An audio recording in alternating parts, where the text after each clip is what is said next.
Mr. Wayne. I hope the car's performing to your high expectations.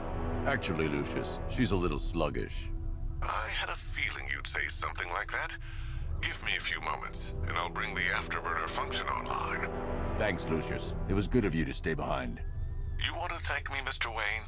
Just try not to hurtle off the road. I should have some more upgrades ready soon.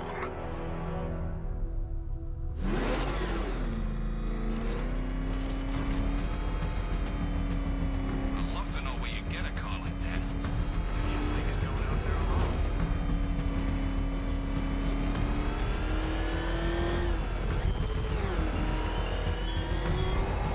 Remnants of Gotham, I have messages for you all. To the vandals who stayed behind to pick the still warm flesh from Gotham's bones, have your fun. You are under my protection. To the cowards quaking behind the police department's walls, you will not.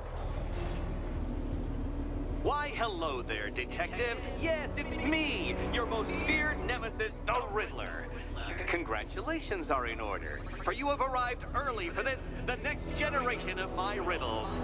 I'm afraid the full particulars of my plan will have to remain unannounced for the time being, but I see no harm in rewarding the harmless little glimmer of initiative you have shown with a sneak peek, a preview, if you will, of the kind of conundrum I have in store.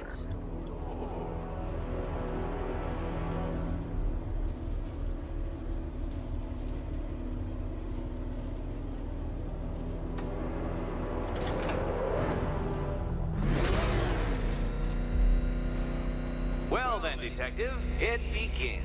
You are staring, with stupefied incomprehension, at a mechanism I have calibrated to respond to an extremely precise radar pulse.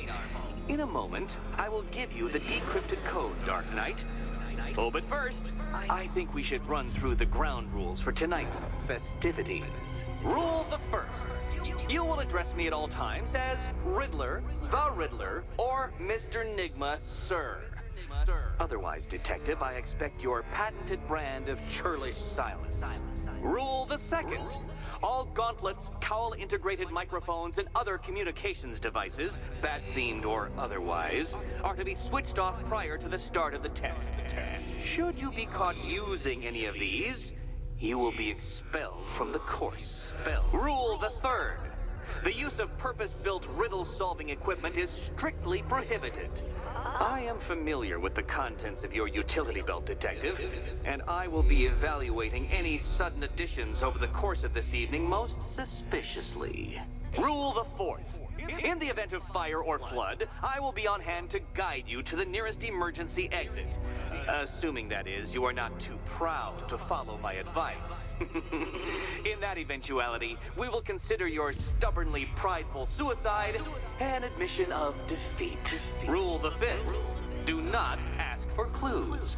Rule the sixth. Should I, in my exasperation, choose to provide you with a clue, hint, obliquely meaningful insult, or any other form of assistance, you will not ask for further elucidation, but instead thank me for my kind generosity, whilst adhering to the forms of address outlined in the very first rule. Rule the seventh.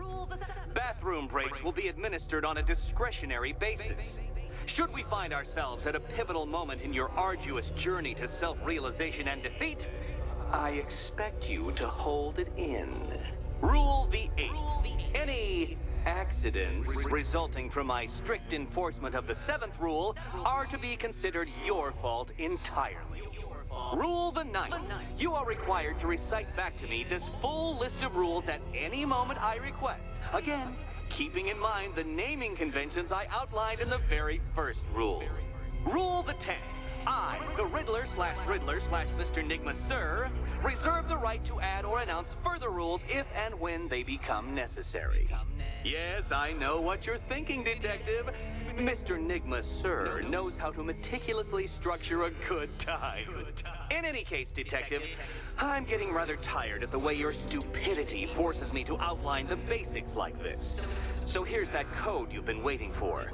Let's see how long it takes for you to figure out how to use it.